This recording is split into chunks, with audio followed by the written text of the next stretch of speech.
Do y'all need a timeout? Do y'all need a timeout because you guys are always fighting in the chat. Get out of here. Stop it. Behave. Don't forget to spawn. Be good and spawn your little kitsunes or else.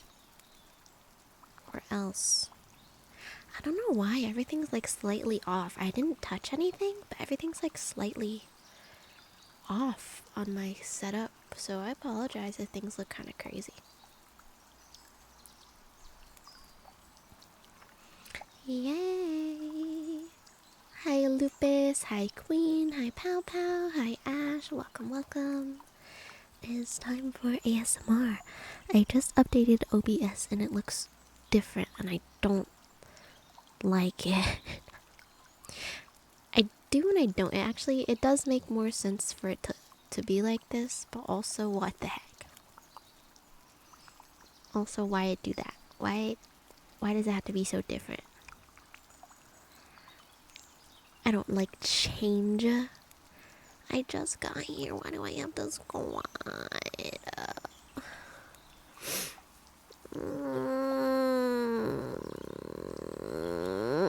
Okay.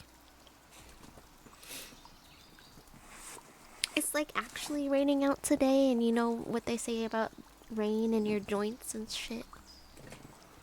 But you know, it's fine. It's cool. It's fine. It's whatever. Apparently, you like it when I'm in pain. Apparently, that's what you're into or something. And now my model's gonna be all weird, so I'm gonna turn off the camera. Let's see. I know. My birthday's coming up, so pretty pretty stinky and old.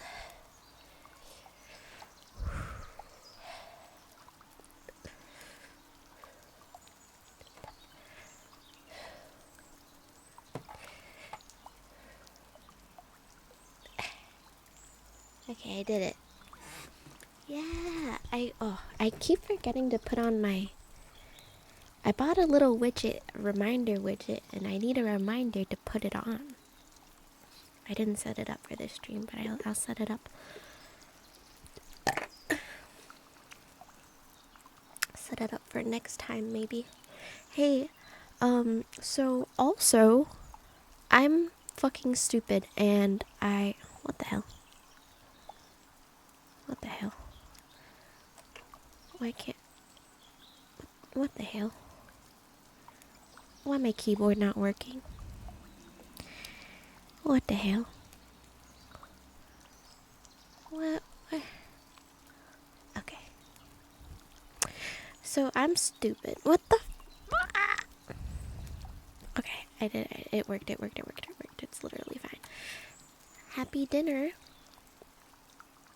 Happy dinner. Have a good lurk. I hope you have a lovely dinner. So I'm stupid. And remember the time I said, oh, I'm gonna host a raffle for my 10-hour stream, and then I had my 10-hour stream, and then I just didn't have a raffle because I'm a dumbass, and I literally forgot. Close said oink. Baked beans. Give me some baked beans. Oh, she tootin' tonight. She's tootin' tonight.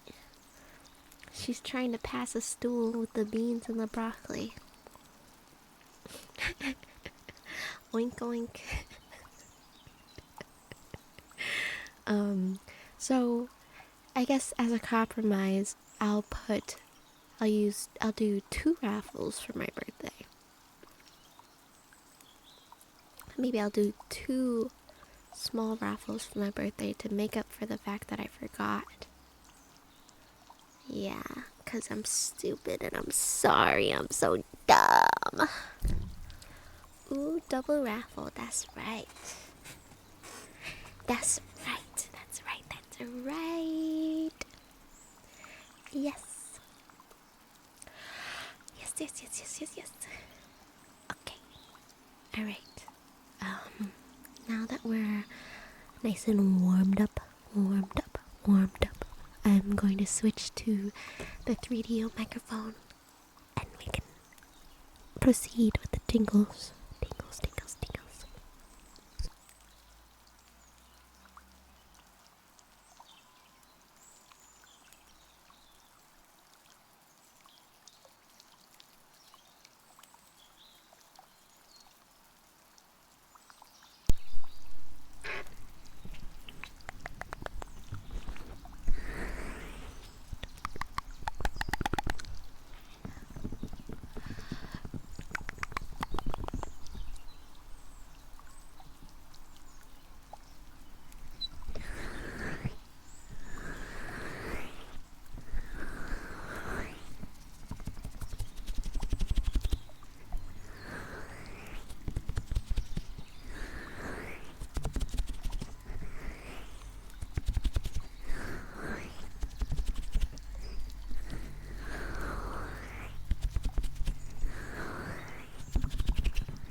It was really cold today. It was very cold. And the bottom of my pants are all wet because of the rain and because I'm short. And so I was like, okay, these pants are a little long. So I wore shoes that gave me an extra 2 inches. But then my pants got really wet anyways. So 90 degrees. What the hell? It's not even April yet. What the hell? That shit makes no sense.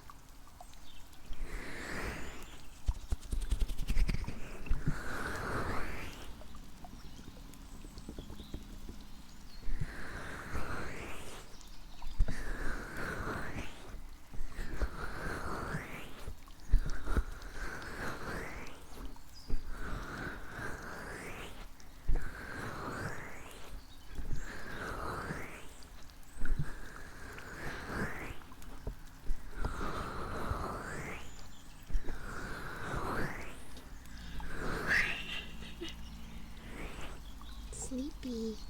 Yeah, he was just tired. He's just really tired, you know? You know? Hey, Anwa, Anwa, Anwa, Anwa. How are you? How are you? How are you? How are you?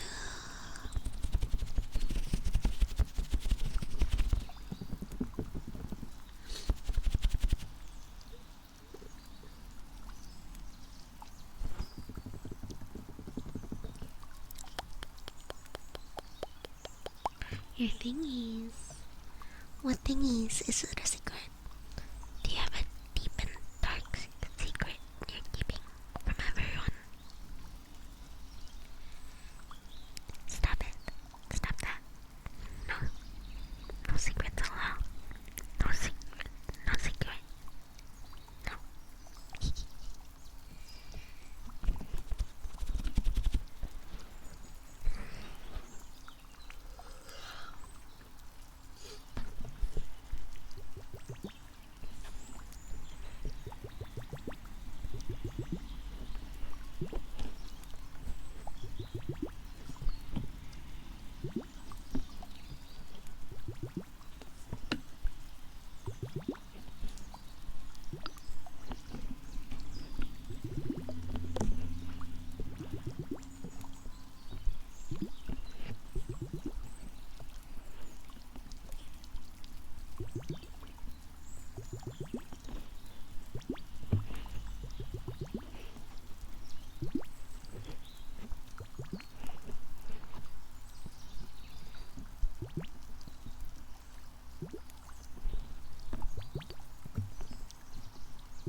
Nope, nope, nope, nope.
Yum. Yum, yum, yum.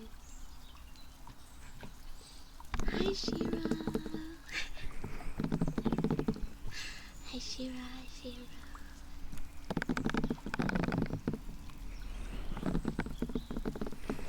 Hi, Shira. Hi, Shira. How are you? I hope you're having a wonderful time.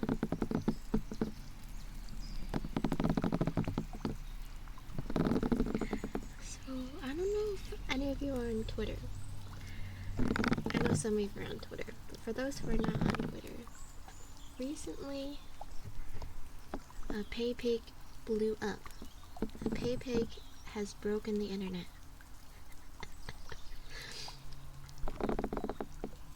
And so, coming forth, there are so many pay pigs on my algorithm now.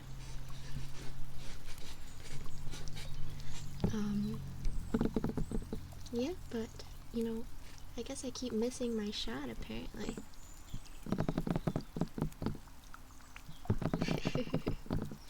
I'm good.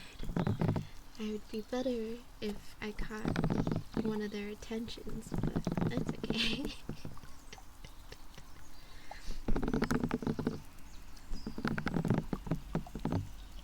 But yeah, people are, you know, doing a lot of, going to a lot of small streamers and gifting them subs or paying for their Switch 2s on their throne. It's crazy, a lot of people are getting funded for that.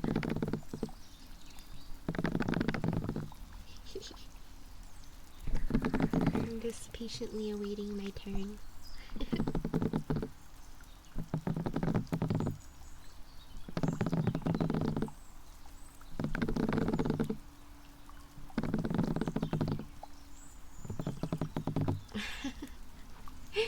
Thank you for the follow, Nicole. Thank you. Since this is an ASMR stream, I'll be spelling out your name and giving you some kisses. So welcome in. And I see. O L E F R E C E underscore.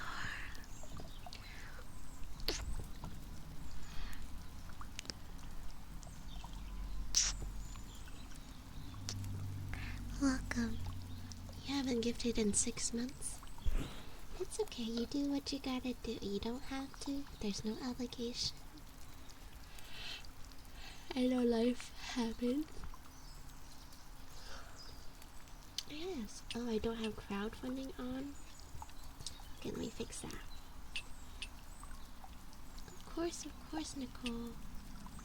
That's true, that would be a fat stack. You know, honestly, I would much rather have my cosplay funded, or my share. But for some reason, the pay pigs are specifically buying like the Switch 2s, so I don't know if Nintendo is funding it behind the scenes as a promotion. I don't know. How do I do crowdfunding? Okay, it is now crowdfunded. I have allowed for crowdfunding. But I would much rather have this really sexy cosplay for the convention this year. Any of these cosplays, really, they don't have to be sexy. Nintendo had its fingers deep in the vaping market, honestly. I feel like that's true. I feel like that is true. Truth. There's truth behind that.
I might have asked before, but I'm forgetful. Would you prefer to be called Yami or Suki or Yamasuki? What would you prefer to be called? What would you prefer to be called?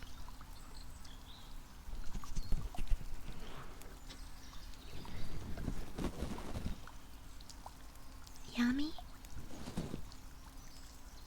or Suki?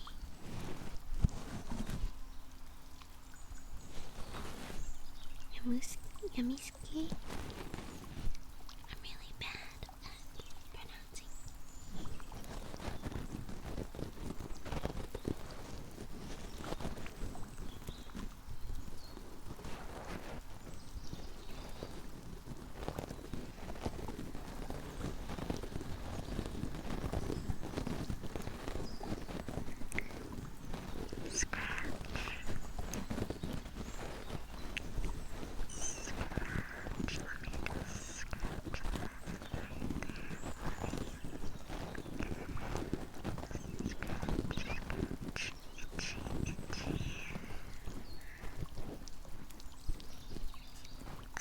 Okay, comment t'appelles-tu? Comment t'appelles-tu? Comment t'appelles-tu? Je m'appelle Koi. Et tu? Je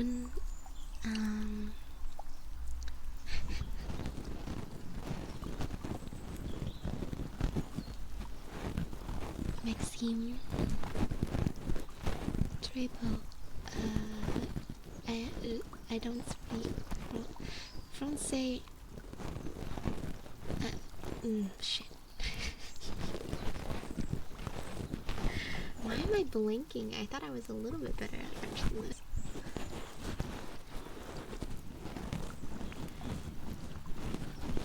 Je ne parle pas bien.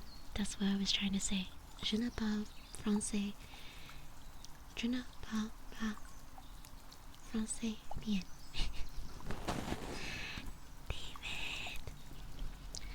David, thank you for your ASMR redeem.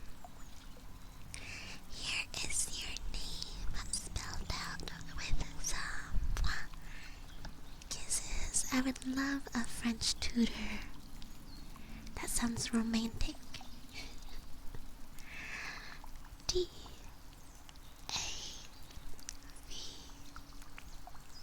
I D underscore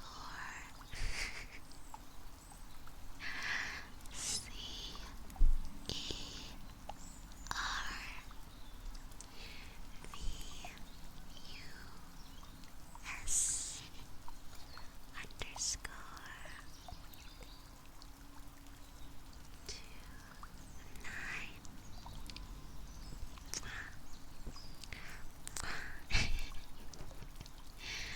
Oh, thank you. Merci beaucoup. You don't have to say that. um,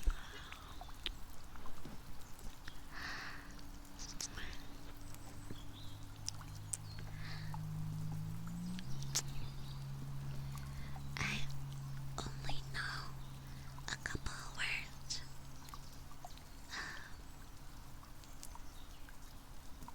Je ne peux pas travailler.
Oh no.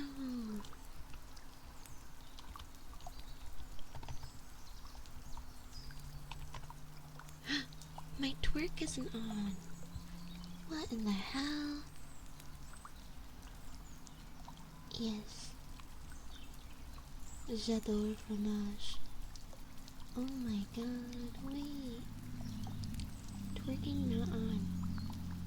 Twerking not on. Oh my god. Where is it?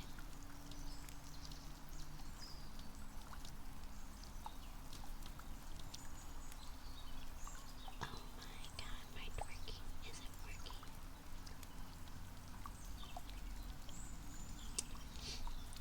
That's so upsetting. Let me try one more time.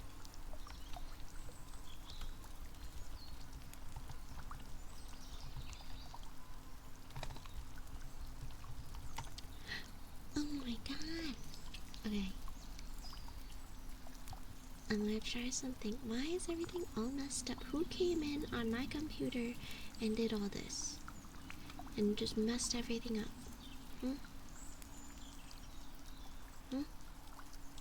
Who did this to me? I don't know, you're sounding pretty guilty right now. You're sounding pretty guilty.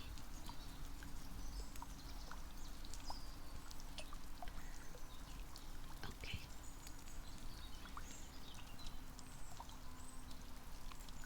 Okay.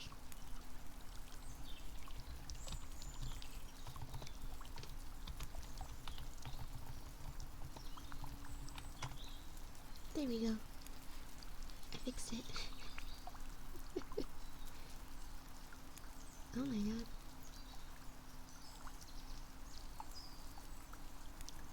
Okay. Sheesh, now that that's fixed. Oh, everybody, don't forget to stamp your loyalty cards. Oh my god, why do I have two? Oh my god. You know what? Everything's broken. Nobody do anything. Everything's broken today, and I'm upset.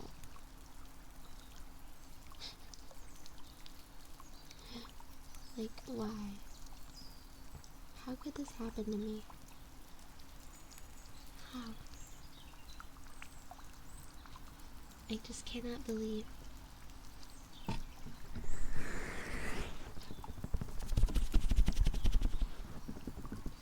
I only took a break from streaming for 1 week, and now everything's broken.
Ash has returned with a baconator fries and chili.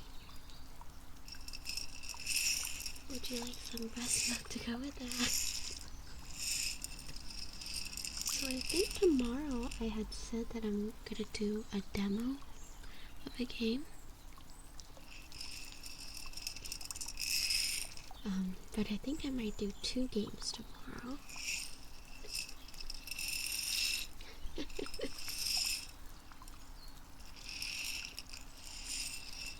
I'm tempted to do 1 game right now, but I'll simply have to restrain myself.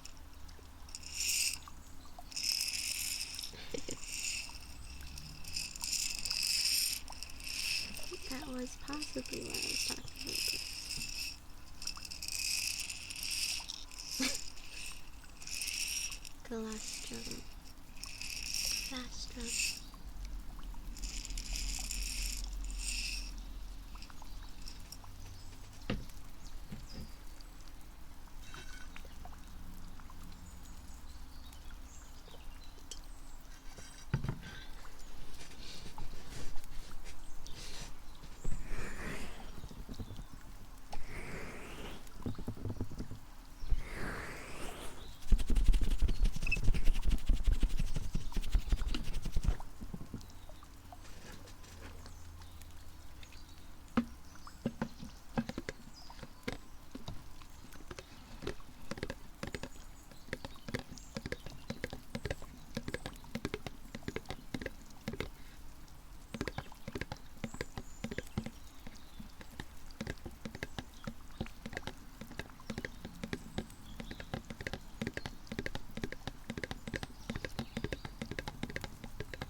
I only did this part for you. Only did this part for you. It's true, it's true. It's something you come through. It's true, it's true. Body on.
Girl, let me bold you, and I will bold you. Na na na na, na na na na. And let me bold you.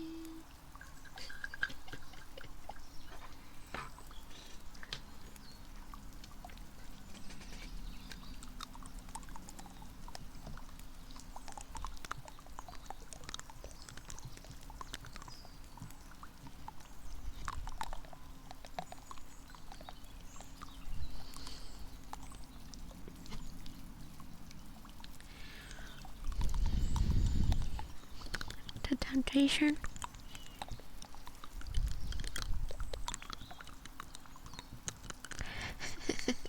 Do your worst.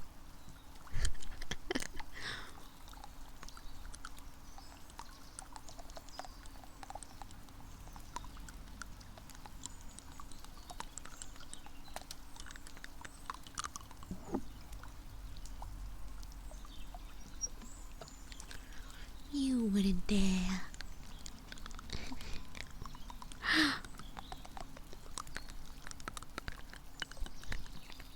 Hey.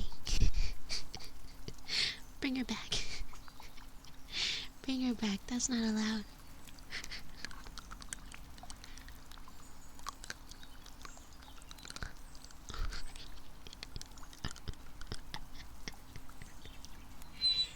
Justice for the queen.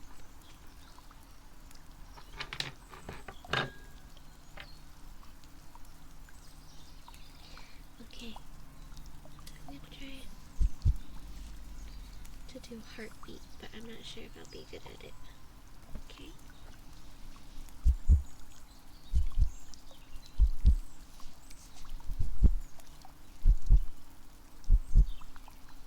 Does that sound like a heartbeat?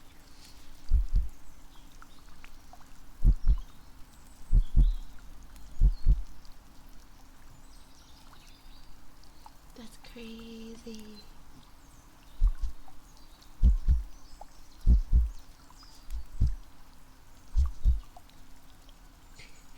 Booty juice.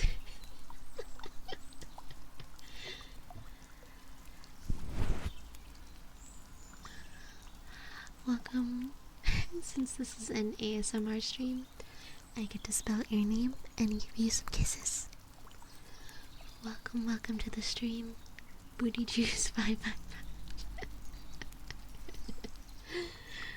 B. Oh. Oh. Hi, Manic. Welcome. Congratulations on the streak. T. Y. J. U. I. C. E. 5.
I should really be a city kitsune.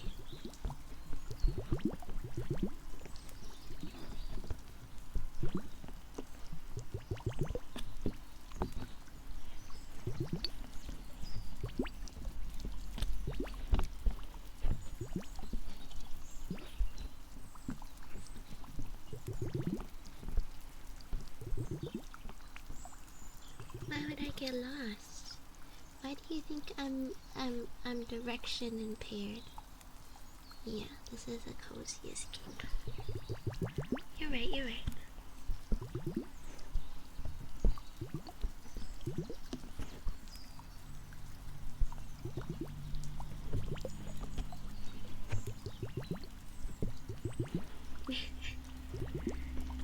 And you would know.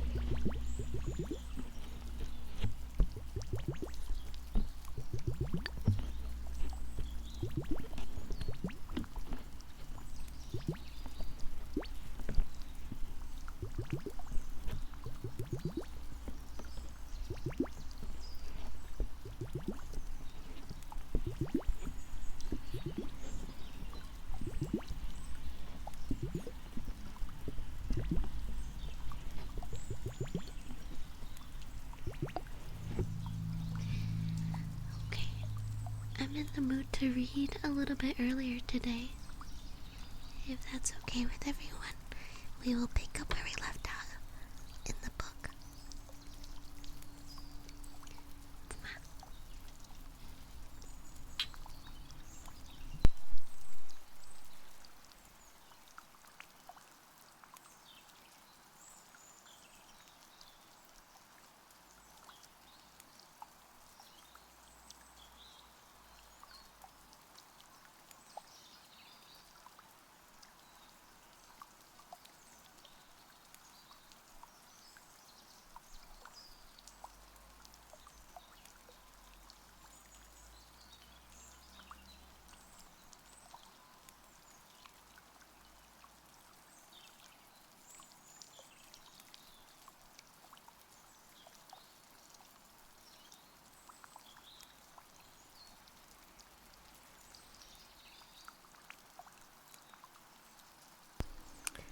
Okie dokie. Have to sit up straight.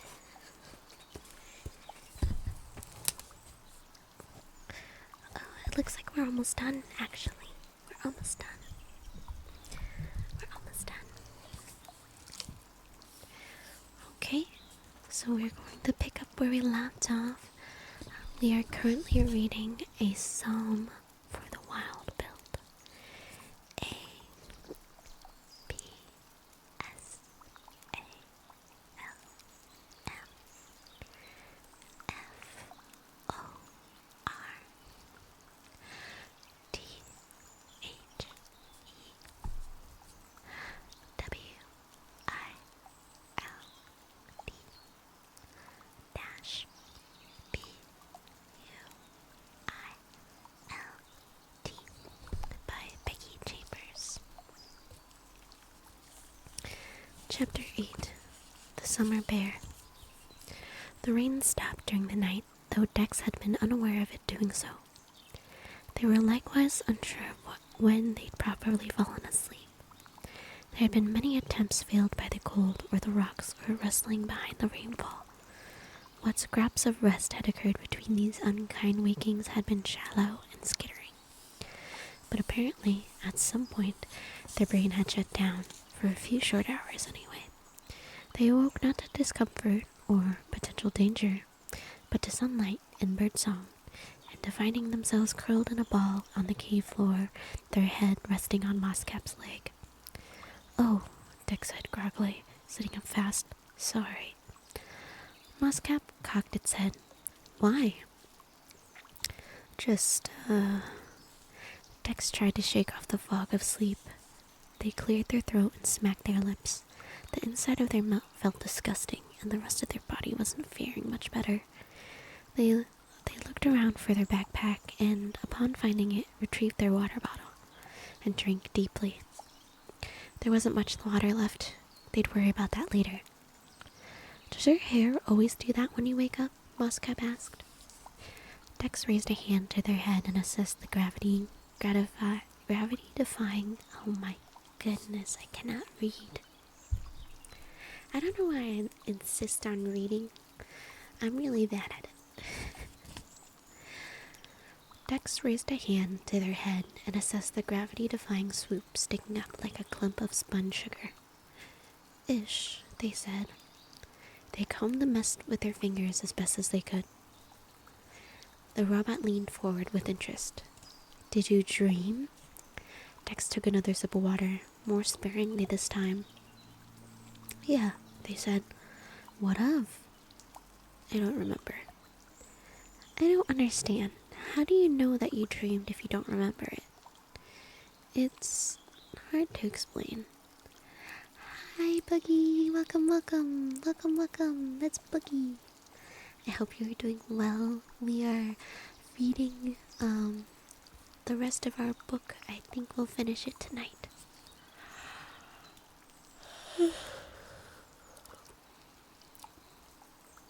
Dex dug around in their pack, found 2 protein bars, tossed one to Moscap, and tore it ravenously into their own. Dreams are there while you're sleeping, but gone as soon as the rest of your brain kicks in. Always? Moscap asked, holding the unwrapped protein bar idly. Not always, but most of the time. Moscap said. It pondered this and gave a wistful shrug. I wish I could understand experiences I'm incapable of having. Me too. Dex got to their feet, muscles grumbling, blisters making their existence known. Something in their neck had folded in a way it wasn't meant to, and their palms were chafed from climbing. They staggered to the cave entrance, and the sight of beyond rendered them silent. They didn't know where they were, but the world outside was magnificent. The yellow morning sky was smudged with the shadows of last night's clouds, and toward the horizon, thick gray curtains revealed where the rain had gone. Mountain was setting, the faint strips of its mighty storm sinking below the horizon for another day. Below, the Kreskin forest spread without seeming to end. Dex could not see the broken road, nor the villages, nor anything that hinted of a world other than this. They could not remember ever before feeling quite so small. Moscap appeared behind and gazed outward with them. It should only take us a few hours from here, it said. Do you still wish to finish this? Yeah, Dex said. I do. The feeling behind their words was no longer a furious need driven by neither rhyme nor reason, but simply an inevitability, a surrender. They had come this far. They would see this through. A sign rose out of the undergrowth. Its letters were long gone, its message lost in time, but the existence of a human-made object sparked an alertness index. They knew there were no people here, no assistance if needed. That didn't matter. There was a sign in the ground where someone had placed it. People had been there once, and some raw impulse within Dex latched onto that fact. Though they knew it unwise, they couldn't help but feel just a little less lost in the woods. There was a path too, not a road, but a stone ramp, winding up and up. After a day and a half of trekking through the anarchy of untouched forest, Dex's feet met with the orderly walkway with profound gratitude. It was still a climb, but a far simplified one. Dex found it dangerously easy to understand why their ancestors wanted to pave the world over. The top of the ramp came more quickly than expected. Dex had known where they were going, yet the sight that popped into the view stunned them into stillness all the same.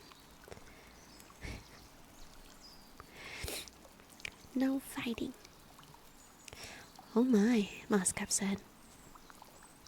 The Heart's Brow Hermitage had been beautiful once. Dex could see it if they pushed their eyes past the weathered decay. It was a single-story building with a large dome at the center, orbited by attached rooms that clustered in spreads flower-like. These were roofed with concentric rings that alternated between abandoned turf planters and antiquated solar panels. Dex imagined how the roofs had looked in their day, glossy blue contrasted with buzzing green, an attractive striped mosaic made of things that drew life from light. The stone walls below had been sparkling white, free of the peppered lichen that now lay upon it like a burial shroud. The wooden accents framing it all were silvered, but Dex could picture them in warm, embracing red. A courtyard spread out before the building, filled with trellises and planters. The garden was overgrown now, the fountains within it long run dry. Dex couldn't easily define what they felt as they looked at the place. Oh yeah, Boogie, don't forget to spawn! Exclamation point spawn. Dex couldn't easily define what they felt as they looked at the place. On the one hand, sustainable dwellings like this were the progenitors of the buildings people lived in now, and it was important to remember that such places had existed pre-transition. Not everything in the factory aged burned oil. Yes, there's so many in all the different colors of the rainbow. That's so exciting.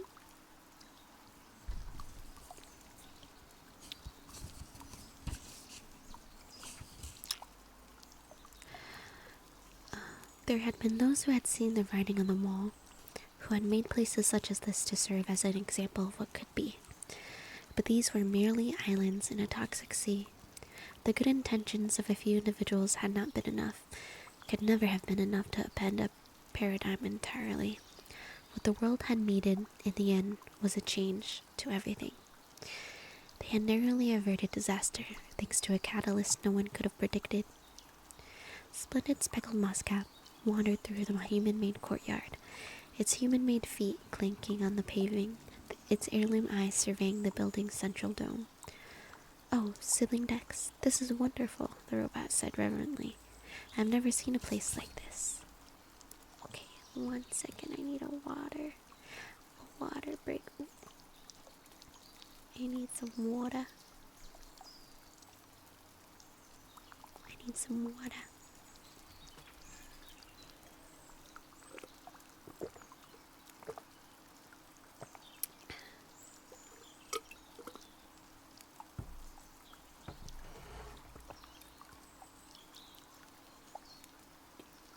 Dex wandered, running through their fingers across the overgrown benches, feeling present history blur once more. Does it scare you? Dex asked. Like the factory? No, Moskep said. Not at all. Both of their meanderings led them in time to the building. The walls were worn with weather, cracked with root and vine, but within them were windows of stained glass, largely intact. Dex reached a trembling finger out to touch the panes. Even faded, Dex could make out the shapes and stories. There was Panga, orbiting molten in a burst of sunlight. There were the gods, their circle unbroken. There were the people, trying to understand. Moskep stood contemplating the rod and wooden doors that separated out from in.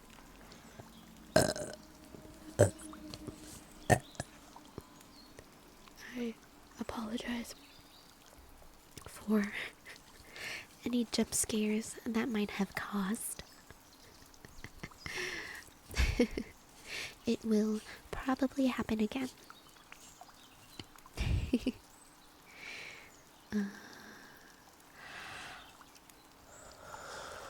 Moskep stood, contemplating the rotting wooden doors that separated out from in. Perhaps I should go first, it said. There's no telling what's in there. Dex nodded in agreement, despite their irrational surety that nothing in there could possibly be wrong. That this place was good, so intrinsically good, that it housed nothing but love and safety even in its ruin. The robot pushed the doors open gently. Their hinges cried out, but held steady. Beyond the threshold lay an entry chamber, curved like a horseshoe to either side, with a staircase on each end. An open archway stood in the middle of this, and Dex and Moskep went through to the inner sanctum. A fire pit was sunk in the center, blanketed with arboreal debris. This was surrounded by stone benches, and from these branched nesting channels in which water had once flowed.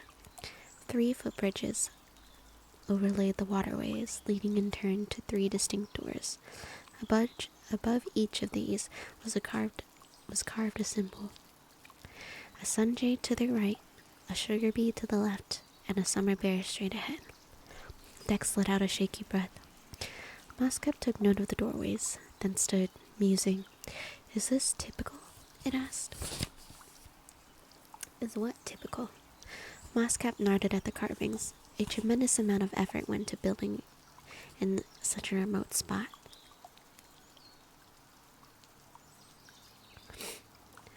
Hi, Hikiki. Hikiko. Welcome, welcome, welcome. I hope you're doing good. Yeah, it's a shrine for only half of the pantheon. Would a twin building for the other 3 have existed elsewhere? Dex's brow furrowed with confusion. This is the whole pantheon. Yo. The robot was confused. It pointed to each door as if Dex were missing something obvious. Samafar, Troll, Alalay. Where are the parent gods? Dex gestured at the room they stood in. Right here. They pointed at the dry moats, filled with decrepit filters and pumps. These are for Bosch. They would have been aquaponic ponds back in the day. Fish to eat, plants to filter the grey water. And see, they moved their finger through the air, tracing the perfect curves the waterways formed. The robot lightly smacked its forehead. Circles for the god of the cycle. Hi, Lavos. Welcome, welcome. Welcome in. I'm happy to have you. Yes, of course. And oh, they pointed at the walls, where water had once poured from 3-sided spouts. Triangles for Grylum. Yes, because the cycle and the inanimate are so closely intertwined. Moskep looked around the room with its hand on its hips. But where is the 3rd? I miss you too. Well, I'm right here if you need me. I'm not going anywhere. I'm sorry that I wasn't available last week. I worked an extra night shift last week, and that kind of sent me over the edge. It was, 2 night shifts in a row is not good for me, I have found. And this week I'll be working an overtime shift, so please bear with me if streams are a little bit shorter or a little less energy. I'm just trying to not crash out. At least not in front of you. Thank you, I appreciate it. I hope you're doing well.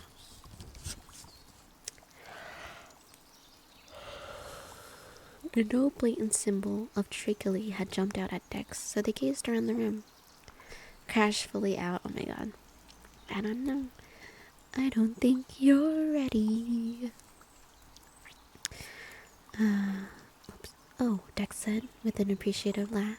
Oh, neat. I'm glad, Lavos. They pointed at the fire pit, a containment area for the most famous display of molecular interaction, then drew their hand upward toward the circular flue in the ceiling above. Imagine the smoke, they said. Moskep wasn't getting it, so it stretched their fingers flat, tilted their hand to the side, and drew a line from the pit to the sky, a vertical line. Moskep's irises grew wide and it laughed. That's clever. The robot nearly bounced with excitement. Let's see the rest. One by one, Moskep opened the doors, and one by one, Dex followed. For Chaw, there was a resting workshop. Tool racks and workbenches lay dormant beneath a metal ceiling pierced by dozens of sun tubes. The shafts of light cascading through them fell like fingers through the dusty air. For Samafar, there was an all-purpose library filled with art supplies and laboratory equipment in equal measure. Paper books moldered heartbreakingly on shelves. A grimy telescope pointed up toward the retractable roof. Then came the final door, and at this, Dex felt their heart quicken. Moskep went in to ensure there was no danger. After an interminable few minutes, the robot stuck its head back out. "I believe you like this," it said with a smile. Dex hurried inside and found, what else? A cozy living space. There was a kitchen and a spacious counters, a bathroom with an enormous shareable tub, and beds, their plush linens eaten away. There were objects on the floor, too, knocked around by time and creatures long gone. Incense burners, eating utensils, a scratch pantry box whose contents had been wrestled forth by something with persistent claws. One of the objects called to Dex out of the corner of their eye, and they bent down to pick it up. It was a tea mug, entirely out of date in both style and material, but recognizable all the same. They cradled the relic in their palms, holding it close to their chest. They remained that way for a few minutes until Moscap walked beside them and placed a hand on their shoulder. "Are you all right?" Dex wiped their eyes with her shirt collar. Just struck a memory. "A good one?" Dex exhaled at length and sat on the dirty floor. "This one time, I was 10 years old, and I don't remember what was wrong, but I was having a day. Probably something to do with school. I wasn't good at school. Or maybe my sisters were being jerks, or..." They shook their head. "It doesn't matter.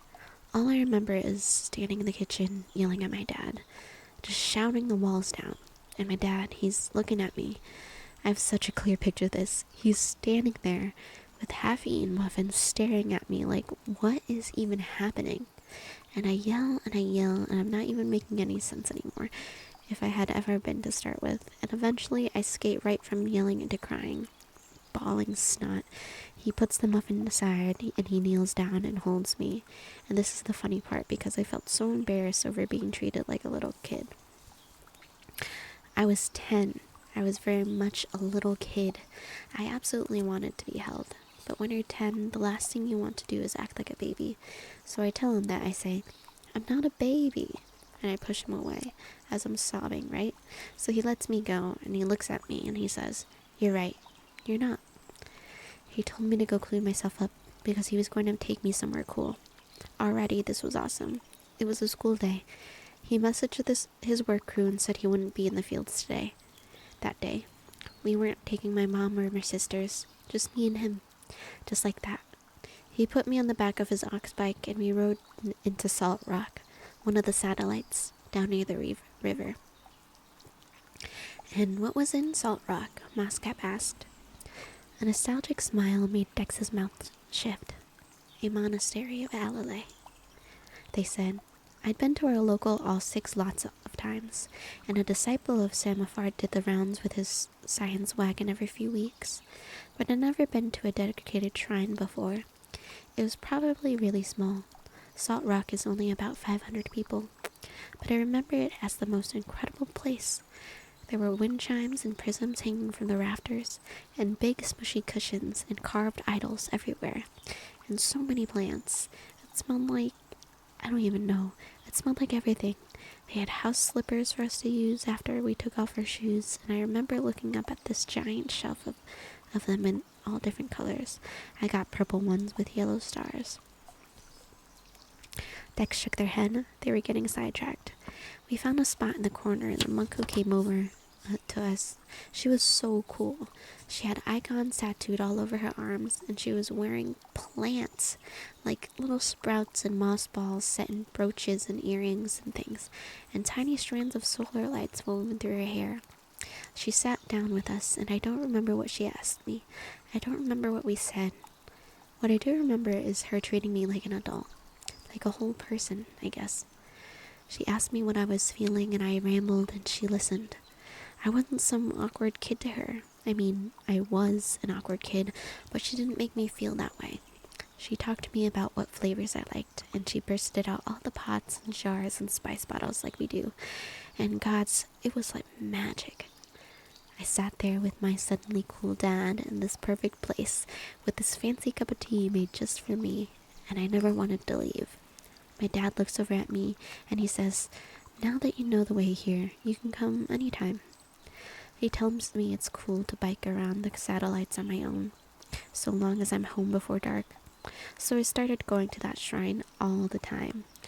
I learned from the monks that I didn't have to have an excuse to be there. It didn't have to be a bad day. I could just be a little tired or a little cranky or in a perfectly good mood. It didn't matter. That place was there for me whenever I wanted it. I could go play in the garden or soak in the bathhouse just because. And as I headed into my teens, I started paying close attention to other people there. Farmers and doctors and artists and plumbers and whatever. Monks of other gods, old people, young people. Everybody needed a cup of tea sometimes. Just an hour or two to sit and do something nice. And then they could get back to whatever it was. Find the strength to do both, Moscap said, quoting the phrase painted on the wagon. Exactly, Dex said. But what is both? Dex recited, without constructs, you will unravel few mysteries. Without knowledge of the mysteries, your constructs will fail. These pursuits are what make us. But without comfort, you will lack the strength to sustain either. Is that from your insights? Moscap asked. Yeah, Dex said. But the thing is, the child gods aren't actively involved in our lives. They're not like that. They can't break the parent god's laws. They provide inspiration, not intervention. If we want change or good fortune or solace, we have to create it for ourselves. And that's what I learned in that shrine. I thought, a cup of tea may not be the most important thing in the world, or a steam bath, or a pretty garden.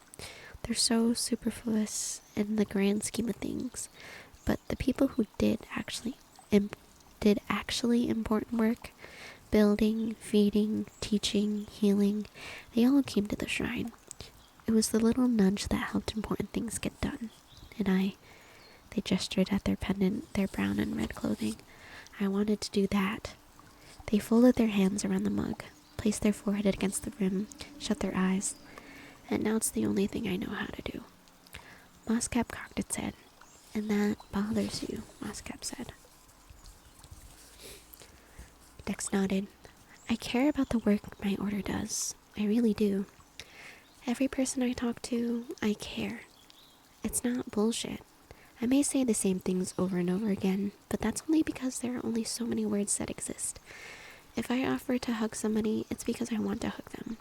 If I cry with them, it's real. It's not an act. And I know it matters to them because I feel their hugs and tears too. I believe the things they say to me.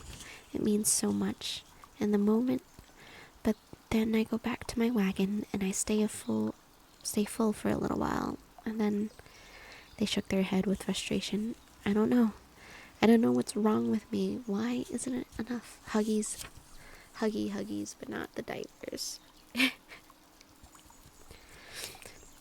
What am I supposed to do if not this? What am I if not this? Moscap looked around the room, as if seeking answers in the faded murals on the walls. Your religion places a lot of import on purpose, am I right?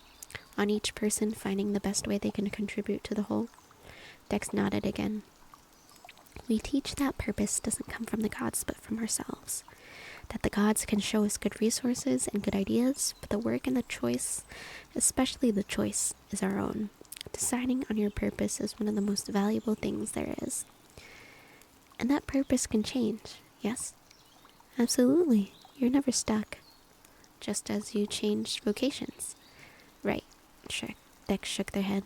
It took so much work, and it was so intimidating at first, and now God's around. I don't want to start all over again. But if I'm feeling like this, then I must need to, right? Moscap's hardware word.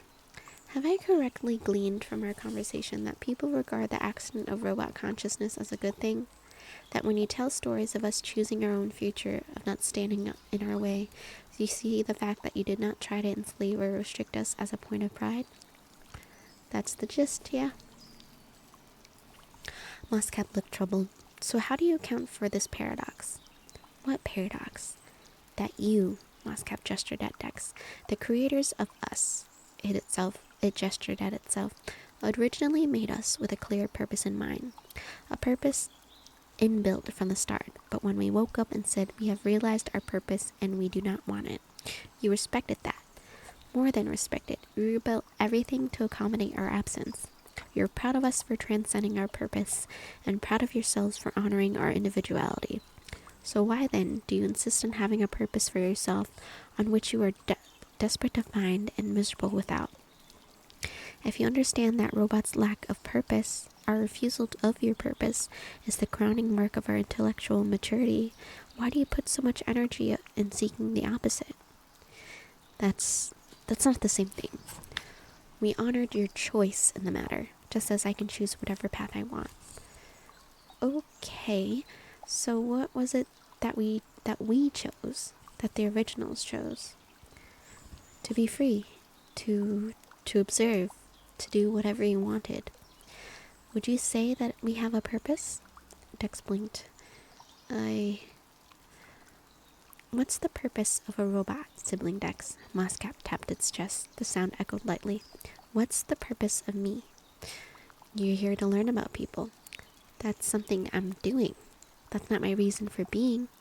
When I'm done with this, I'll do other things. I do not have a purpose any more than a mouse or a slug or a thorn bush does. Why do you have to have one in order to feel content? Because Dex itched at where the conversation had gone.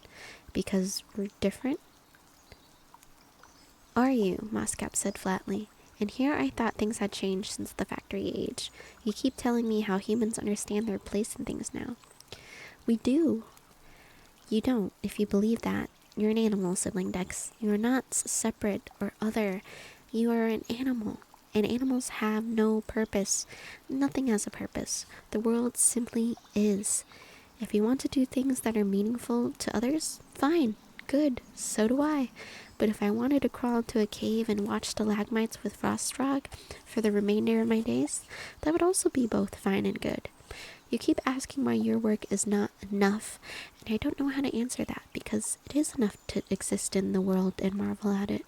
You don't need to justify that or earn it. You are allowed to just live. That is all most animals do.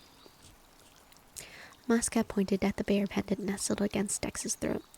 You love your bears so much, but I think I know what a bear is about much better than you. You're talking like you should be wearing this instead. Moscap opened the panel in its chest and pointed at the factory plate. Westgun Textiles, Inc. Dex frowned. That's not the same at all, they said. I'm different in that I do want something more. I don't know where that need comes from, but I have it, and it won't shut up. And I'm saying that I think you're mistaking something learned from something instinctual. I don't think I am. Survival alone isn't enough for most people. We're more than surviving now. We're thriving. We're taking care of each other, and the world takes care of us, and we take care of it, and around it goes. And yet, that's clearly not enough, because there's a need for people like me. No one comes to me hungry or sick. They come to me tired or sad or a little lost. It's like you said about the ants and the paint. You can't just reduce something to its base components. We're more than that. We have wants and ambitions beyond physical needs. That's human nature as much as anything else. The robot thought, I have wants and ambitions too, sibling Dex, but if I fulfill none of them, that's okay. I wouldn't. It nodded at Dex's cuts and bruises, at the bug bites and dirty clothes. I wouldn't beat myself up over it. Dex turned the mug over and over in their hands. It doesn't bother you, Dex said, the thought that your life might mean nothing in the end? That's true for all life, I've observed. Why would it bother me? Moscap's eyes glowed brightly. Do you not find consciousness alone to be the most exhilarating thing? Here we are, in this incomprehensibly large universe, on this one tiny moon around this one incidental planet. And in all the time this entire scenario has existed, every component has been recycled over and over and over again into infinitely incredible configurations. And sometimes those configurations are special enough to be able to see the world around them. You and I, we're just atoms that arrange themselves the right way, and we can understand that about ourselves. Is that not amazing? Yes, but that's what scares me. My life is it. There's nothing else on either end of it. I don't have remnants the same way that you do, or a plate inside my chest. I don't know what my pieces were before they were me, and I don't know what they'll become after. All I have is right now, and at some point I'll just end. And I can't predict when that will be, and if I don't use this time for something, if I don't make the absolute most of it, then I'll have wasted something precious. Dex rubbed their aching eyes. You're kind, you chose death. You didn't have to. You could live forever. But you chose this. You chose to be impermanent. People didn't. And we spend our whole lives trying to come to the grips with that. I didn't choose impermanence, Moscap said. The originals did, but I did not. I had to learn my circumstances, just as you did. Then how, Dex said, how does the idea of maybe being meaningless sit well with you? Moscap considered. Because I know that no matter what, I'm wonderful, it said. There was nothing arrogant about that statement, nothing flippant or brash. It was merely an acknowledgement, a simple truth shared. Dex didn't know what to say. They were too exhausted for this conversation, too fuzzy-headed, and sleep-deprived. The adrenaline of reaching the hermitage was fading fast, and in its stead was only the one bone-crushing reality. Oh my god, I can't read. The adrenaline of reaching the hermitage was fading fast, and in its stead there was only the bone-crushing reality of having climbed up a fucking mountain and slept in a fucking cave. They looked longingly at the dilapidated bed frames across the room, aged beyond any hope of use. They thought about the monks who had lived there once. No, not lived. Visited. Dex remembered the description that had inspired this batshit excursion in the first place. The hermitage was intended as a sanctuary for both clergy and pilgrims who desired respite from urban life. Hartsborough had never been home for anyone. It was a place designed for temporary use, somewhere you went to, soaked up and left behind. Dex wished they could talk to the monks that had been there before them. They wished they could sit at those elders' feet and ask why they had made the trip up the mountain.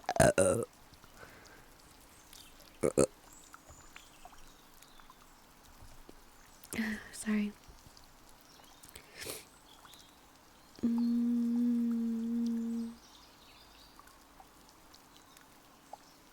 They wished they could sit at those elders' feet and ask why they had made the trip up the mountain, what they'd found in its company, what satisfaction had made them ready to head back down. Moscap studied Dex's face. You don't look well. Sorry, Dex said, their eyelids getting heavier by the moment. They looked at the floor below them. It was dirty, but so were they. I think I need a nap. Of course, the robot said. I'm going to look around more, if that's alright by you. Dex was already removing their jacket and folding it into something roughly pillow-shaped. Yeah, Dex said, lying down with their body. Their body didn't care that it was stretched out on concrete, only glad to be relieved of the task of holding itself up. The sun had reached the foggy window, and its warmth began to soak into the cool stone. Dex folded their hands across their belly and sighed, dimly aware of Moscap leaving the room. Alale holds, Alale warms, Dex muttered to themselves. Alale soothes and Alale charms. Alale holds, Alale warms. Alale soothes and Alale. They were asleep before the end of the third round. Dex awoke with a start. How long they'd been out, they couldn't say, but the room was now in shadow, and what sky they could see through the window was getting dim, and the air smelled of smoke. Moscap, they yelled, scrambling to their feet. The smell was unmistakable now and getting stronger.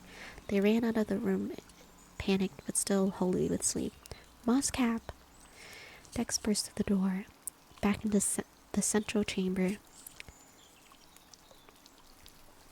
There was Moscap, kneeling happily beside the fire pit, which was packed with wood and roaring with a flame. Look, Moscap cried. The robot let out a triumphant laugh of someone who had bested a lengthy struggle. I did it. Small details in the room began to register to Dex. A broom lay on the ground near where a bench in the surrounding ground had been swept clean. One of the doors was missing from Charles' archway. the source of the kindling. Dex assumed. They also figured that Chow would not mind. You said you didn't know how to make a fire, Dex said as they approached. I didn't, Moscap said. I went through the library and found a book that taught me how. I've never read a book before. It was very exciting. They were not supposed to fall apart when you touched them, though, right? Somewhere in the world, an archaeologist was screaming, but Dex smiled, partly amused, mostly relieved that the hermitage wasn't burning down around them. No, they're not. We should see if there are any still good. Their words stopped as they reached the fire and saw the robot had arranged on the other side. Moscap had borrowed the backpack, it appeared, for the blanket Dex had carried was now spread on the ground next to the robot. The mug Dex had found in the monk's living space was set in the middle. Around this, wildflowers were scattered, picked from the weeds outside. And beside the fire, Dex's breath caught in their throat. Beside the fire was a dented kettle, exhaling steam. Don't worry, I cleaned it, Moscap said hurriedly. And the mug, too. There was rainwater in the fountains outside, and I used your filter for what was in the kettle, so it should be perfectly fine. What? Dex managed to say. The robot looked back at them, nervous and hopeful. Well, there was more than one book in the library. It gestured at the blanket. Please? Dex wondered if perhaps they were still dreaming, took off their shoes, and sat cross-legged on one side of the blanket. Moscap sat opposite, mirroring Dex's pose, smiling expectantly. For a few moments, Dex said nothing. They couldn't remember the last time they were on this side of the equation. The city, assuredly, but that felt like a lifetime before. They'd stop at the shrines in their travels, but always for a bath or a stroll around the gardens. Never this. Not anymore. I'm tired, Dex said softly. My work doesn't satisfy me like it used to, and I don't know why.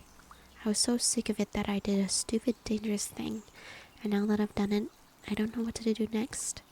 I don't know what I thought I'd find out here, because I don't know what I'm looking for. I can't stay here, but I'm scared about going back and having that feeling pick right back up where it left off. I'm scared, and I'm lost, and I don't know what to do. Moscap listened, then paused, a little too long. I know I'm supposed to have options for you now, the robot said as it lifted the kettle, but all I could find outside was mountain thyme. I mean, there are many, many other plants, but that's the one, I can eat, Dex thought. They nodded reassuringly at Moscap. That's great, they said. They had no idea what mountain thyme would be like as a tea rather than a garnish, but that was miles beside the point. Moscap poured the tea and filled the mug. Large bits of plant floated in the water. They looked as though the robot had torn them by hand. Moscap picked up the mug with both hands and ceremoniously handed it to Dex. I hope you like it. Dex took the mug carefully and inhaled. The steam was earthy, bitter. It was not a pleasant smell. Dex didn't care. There was no scenario in which they weren't going to drink this whole mug down to the dregs. They took a sip and swirled it around their mouths, savoring. Moscap watched them keenly, not moving at all. Is it bad? The robot asked. No, Dex lied. Moscap's shoulders slumped. It's awful, isn't it? Oh, I should have asked you, but I wanted it to be. Dex reached out and laid a hand on the robot's knee. Moscap, Dex said gently, this is the nicest cup of tea I've had in years, and in that, there is no lie. The robot brightened, its inner hardware whirring more quietly. So, what do I do now? It asked in a hush. Now? Dex said, whispering back, you let me enjoy my tea. The two sat in silence, watching embers flicker, listening to the wood pop. The light outside began to fade once more, but there was nothing to fear in that now. Its absence brought out the firelight more. Dex soldiered through the last of Moscap's brew, pausing to pick a bit of steam out of their mouth. They flicked it into the flames and let the empty mug rest comfortably in their cupped hands. The woodlands are lovely, they said at last, but tricky to navigate. The villages there are impossible to find your way through without a map.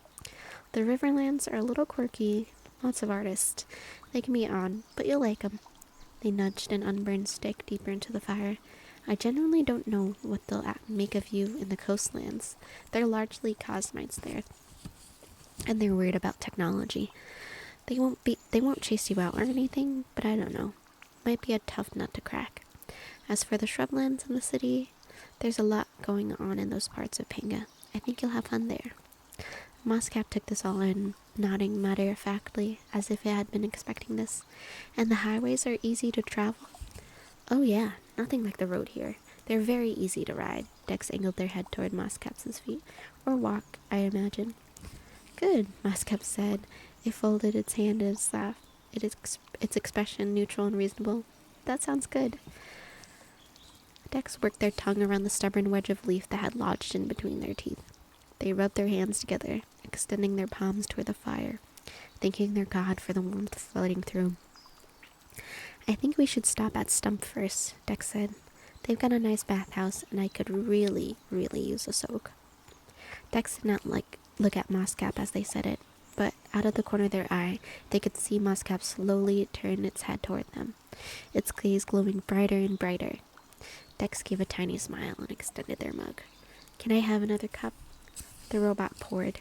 Sibling Dex drank. In the wilds outside, the sun set, and the crickets began to sing. And that is the end of our book today. Thank you so much. I hope you guys liked it. I'm gonna take a quick break, check on my cats, get some water. Everybody take this opportunity to stand up and stretch, get a snack, get a drink, or just get extra cozy. In the meantime, I do have a poll that I would like to make. What book should we read next?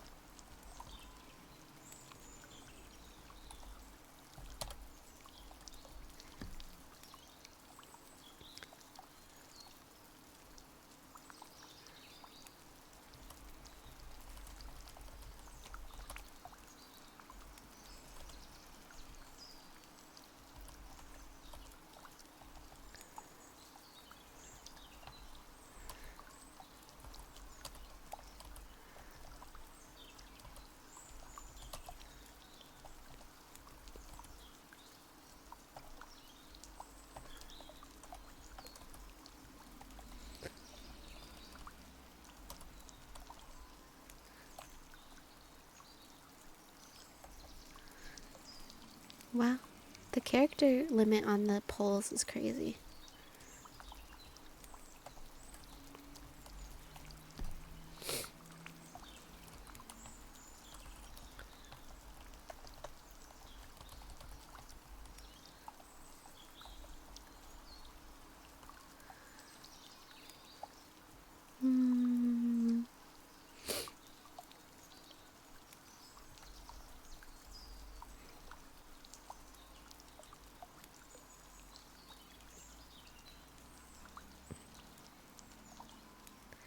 Yeah, it's well. Okay, we'll be right back.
So, we're back.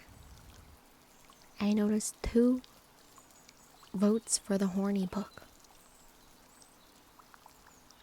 2 votes for the horny book.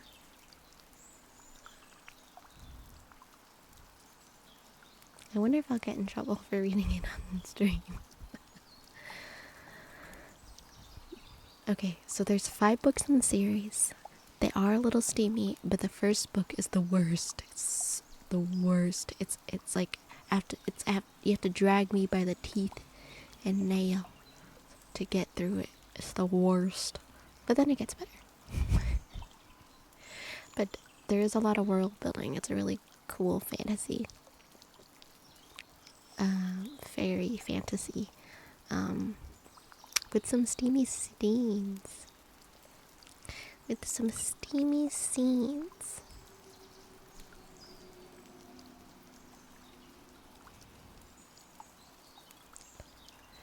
Okay, but then what if she uses teeth on the thing and then she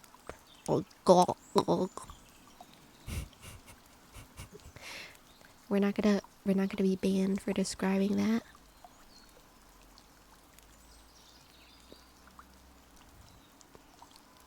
We're not gonna be banned for she spread her tra-la-la and he spit on the blah. And he spit on that tra-la-la and then pounded that hoo-ha. Okay. I just wanted to clarify. I just wanted to be certain. Okay. Okay, now I'm not worried about it.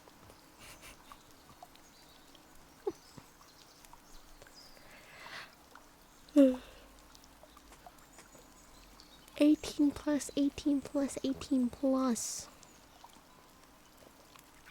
18 plus, ooh. I'm a bit sleepy today, guys. I'm not gonna lie, I'm a bit sleepy. I'm a bit sleepy. So I may have to end stream early. I hope to. I love you all and have a wonderful night. I will see you tomorrow for some game demos. Goodbye.